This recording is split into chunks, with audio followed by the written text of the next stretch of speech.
My question is to the Premier. Speaker, yesterday's budget showed that this government's completely inadequate funding for post-secondary education, coupled with a 50% decrease in international study permits, will mean a $1.4 billion revenue loss for colleges in 2024-25 and an additional $1.7 billion revenue loss in 25-26. Not only that, the government's inadequate funding ends after 3 years, which will mean even deeper losses for colleges and universities down the road. Speaker, why is this Premier choosing not to increase post-secondary operating grants and deliberately allowing colleges to fail?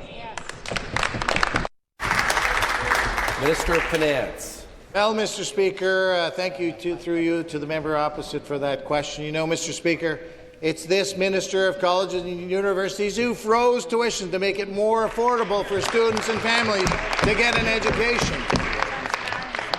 And, Mr. Speaker, with the blunt instrument in the middle of the night, without consultation, the federal government capped those student enrollments. And, Mr. Speaker, we're going to support colleges and universities with our 3-year stability fund, $1.3 billion, Mr. Speaker.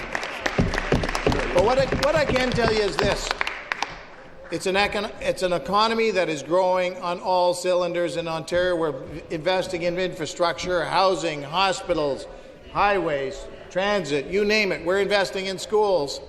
Mr. Speaker, we need the people to build those schools, those highways and those roads. Response. And those public transit systems. That's why we need international students. That's why the federal government should step up and help us build Ontario.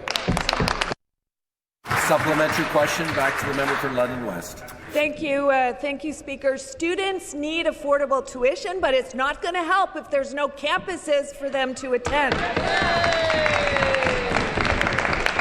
Speaker, university budgets are not included in the government's books, but we know that universities are also bracing for huge revenue losses. Almost half are reporting deficits this year.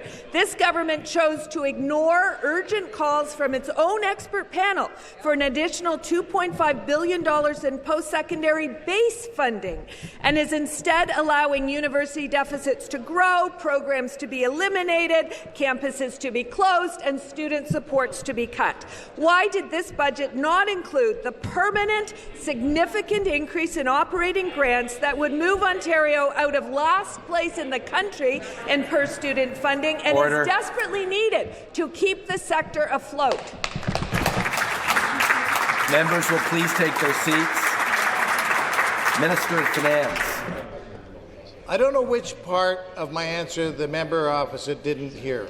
Mr. Speaker, we're making tuition more affordable for students and families in this province. Mr. Speaker, we're there to support colleges and universities. Mr. Speaker, this budget has more money to build infrastructure and student housing, which has been long overdue. We inherited a terrible infrastructure deficit in this province, Mr. Speaker.